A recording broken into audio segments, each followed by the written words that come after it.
It's chicken stripping time. 6-7, 6-7, 6-7. That's right. It's my weekly rotisserie chicken breakdown for various needs. So last week they gave me some horrible scrawny chicken that looked like it had been starved to death. This time they gave me a pretty zesty one. So what I say about these is what I do is I disarticulate the chicken. And it's become a little bit of a tradition for me to film it. I don't exactly know why, but really don't have a lot of content just yet. Haven't started some of my projects. But anyway, I use the white meat as chicken salad or chicken sandwiches, everything like that. And I use the dark meat to make chicken soup, chicken salad as well. I mean, just so much that I get out of it. And it's so much cheaper. I think I usually get a pound out of each of the breasts, or around there. I actually have a scale, I'm going to measure it. But for $5 and change, I get one of these beautiful chickens. I usually have a warm chicken dinner, first thing. Make some mashed potatoes, you know what I mean? Some green beans, some chicken, delicious. Then I cut out the white meat, like I said, for sandwiches and whatever. Then I cut out the dark meat, and that goes in soups and stews and whatever. This week, I've officially reached the point where I am completely tired of chicken soup and chicken stews. So this carcass is not going to be made into stock. I know, it's sad, but it's not going to happen. I've just reached saturation point. Because usually what I do is I take the bones, the skin, and the fat, and I put it in my Instant Pot, and that becomes, something that I use for my chicken stock. I'm just going to lower this. My hands are covered with chicken disgusting stuff so that you can see as I'm cutting this stuff up. Let's see, can you see? There's a chicken. Maybe a little bit low. There we go. I think that's good. All right. So let's not talk about it anymore. Let's just do it, and we're going to see how much meat we get. And so I'm going to put the skin and everything and the bones in that bag because it'll be convenient. And then we will get another bag for all the meat. So we're going to take this. Also, I tend to see how quickly and effectively I can do on these. And the trick is you can't put them in the refrigerator for a little while. You have to get at them while they're still warm, because otherwise the chicken becomes much more firm, and it's so hard to get the meat out and everything once it's cold, and then all the fat congeals also. So here I'm going to make my first cut here. It doesn't require many cuts usually. Okay, there we go.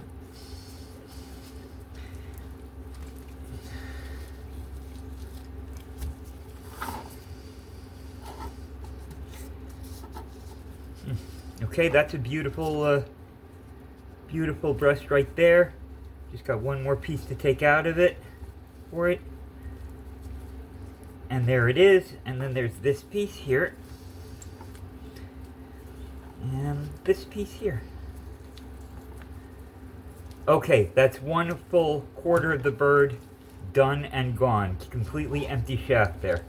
So now I'm going to get in. I'm going to try and peel away the connective tissue on the other one so it doesn't continue to line. There we go.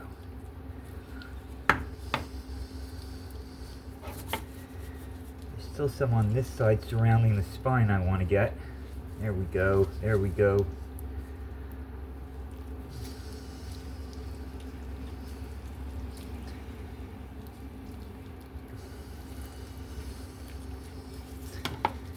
All right.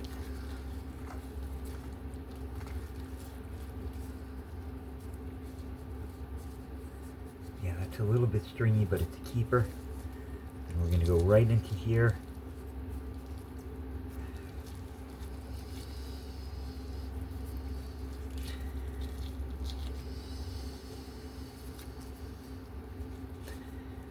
Okay, so those are the breasts, and now what I'm going to do is I'm going to turn on my stove here.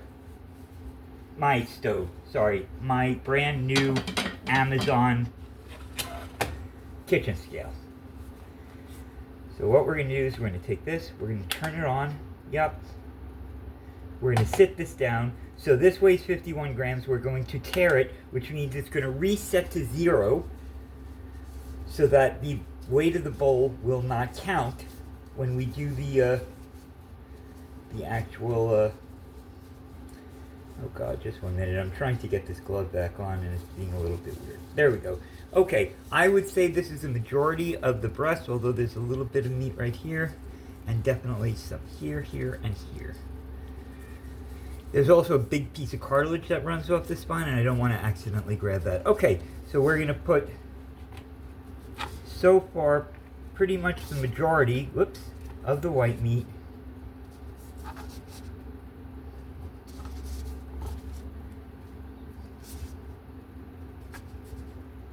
Okay, so that shows that it's 331 grams.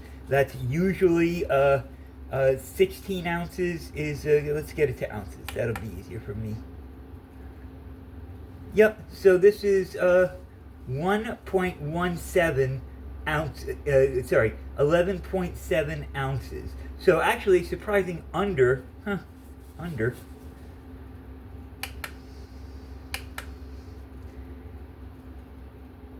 To fluid ounce. Okay. Oh, okay. Yeah. So this is actually 1.17. Oh God Almighty. 111. Okay, it's 1.17 ounces. Funny, this looks like a hell of a lot of chicken for that, but let's see. Yep. Okay, that's a heck. Well, yeah, I think I'm doing this wrong. Just give me a second, guys. Milliliters, fluid ounces, and grams. So 33 grams. Yep. Okay, so just under 2 pounds is what it actually is. Which is what I thought I was getting. Sorry, it's a brand new scale, and I haven't been good at reading it. I just took it out of the box and put the batteries in a minute before we started doing it. So I should have maybe spent more time getting the lay of the scan, the lay of the scale before I started breaking it out. There we go. Alright, so we're going to take all this and then we're going to put it, because this is where I keep my white meat, and I do keep it separately from my dark meat. That's some sort of chicken segregation, and I'm not proud of it, but there's a reason I do it. Okay, so we're going to put this here. Move this all the way back so I don't get more grease and stuff out of it. Okay, and we're going to continue a little bit more calmly now with the continuing process of getting meat off this. And there's even more breast meat right there. And actually, I just found a huge chunk that didn't make it in there. But, you know, you can't be perfect or get neurotic over it. Yeah, there's a hell of a lot there that I actually missed. Next time I'll take more time. I'm going to redo it. There's some globby skin and fat. I've got the wishbone out, but there's some good meat against that we're going to take. Also, breast meat. Alright. Alright, then what I usually do is I'll then... Oops. Yeah, that's a huge piece of fucking breast meat that we missed. Gosh darn it. Yeah, okay, so I'm going to say it was at least 2 pounds of the white alone. Alright, so we're going to get this thigh and leg out.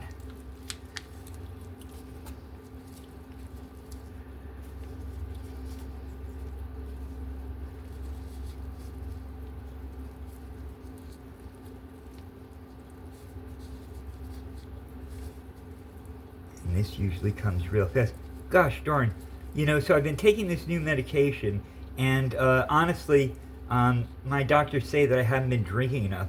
In fact, I mentioned it in another earlier video, but I've been having some trouble. I'm an old man, so it's not surprising. I've been a little bit run down. I honestly think I'm not even completely, like, physically back to standards from when my wife and daughter died.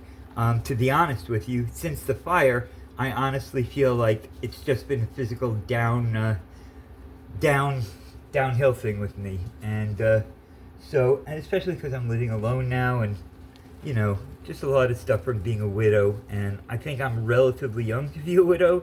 I turned 58 last week, or the week before, but yeah.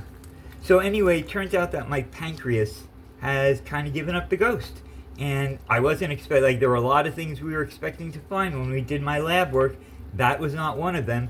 So I've also been chronically not hydrated. Like, I go outside, it's happening right now, and my mouth becomes immediately parched and dry.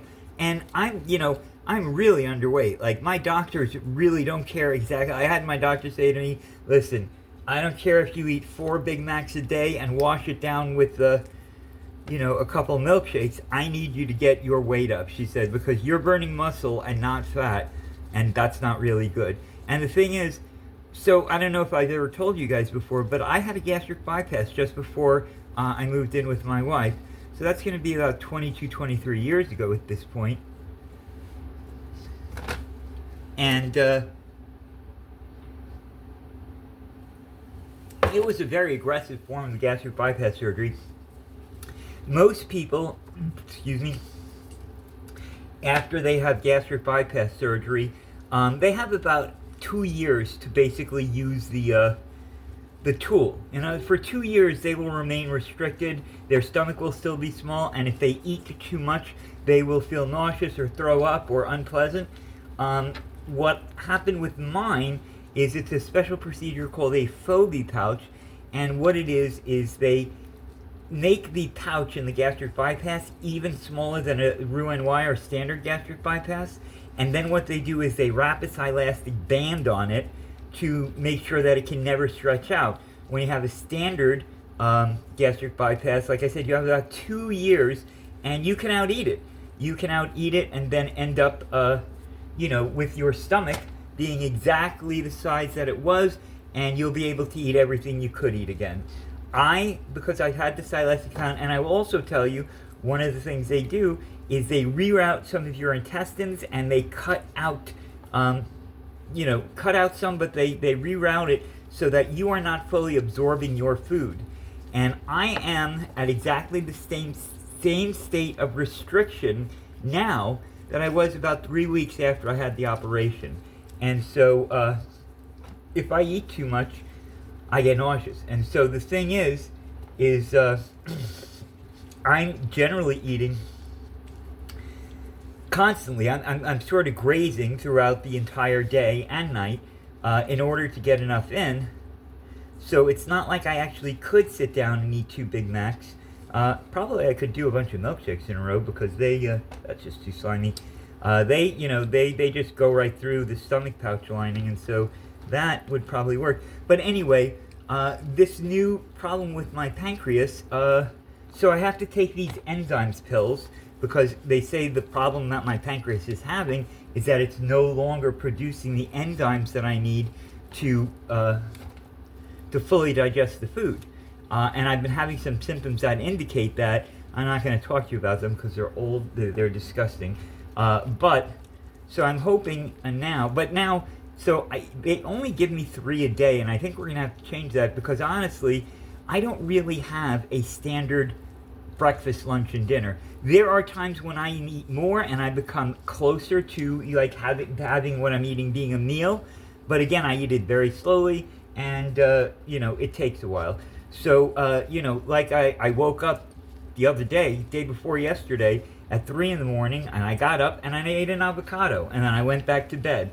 You know what I mean? And a lot of times I'll wake up in the middle of the night, have a couple of sandwiches next to my bed or something, or a sandwich next to my bed, and I'll have a couple bites or two, and then I'll turn over and go back to bed.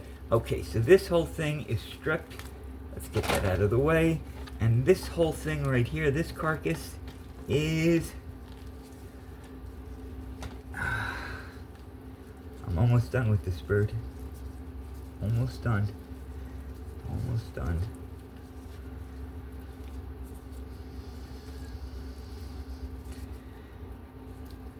I think one of the things that's really important, and one of the reasons I enjoy doing this, is that the most respect you can pay an animal who's giving its life for you to eat, and maybe even not having such a great life, unfortunately. But the best thing you can do to show that respect is to eat every single edible part of it you can. If it's going to give up its life for you, then you make sure that you're not wasting it. So this is why I kind of like, making sure, and I did this when my wife was alive too. She had me do all the disarticulating and butchering and carving and things like that during the holidays, is to make sure that I use every part of it that I reasonably can, which is why usually I make soup even out of the carcass so that doesn't go to waste. You know what I'm saying? There's that scund. There's that. There's that. That's just a little picky. Okay. There's no other meat on here that is not kind of yucky. And I try and avoid the yucky parts because when they get cold and greasy, they don't taste that great. But yeah, this is, I would say 95%, I would say 97, 98% of all the meat is gone off that. Just gonna take care of the last few bits here. Make sure I get rid of all the bones. And get all the meat I reasonably can. That's done. This is all usable meat. Oh, that's fat. That's a yucky piece, I think. Maybe not. Alright, I don't know how long it took, but if you can start this video from the beginning, you can tell what time I started. And yeah, this is all the dark meat that I got off of it. This is the bag of white meat. So I still think it's a very good deal. You know what I'm saying? It's a very, very good financial deal. Alright, thanks very much, and I'll see you coming on the flip out. Tomorrow, I'm thinking of doing two things. I'm going to be... Hang on.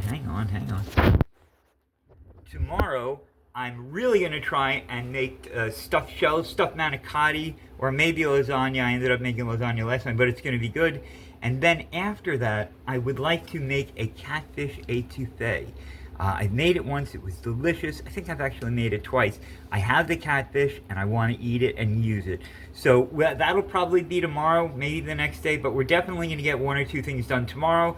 Hope you have a great night. Hope you have a great week. Hope you have a great life. Like, subscribe, comment. Thank you very much. Take care.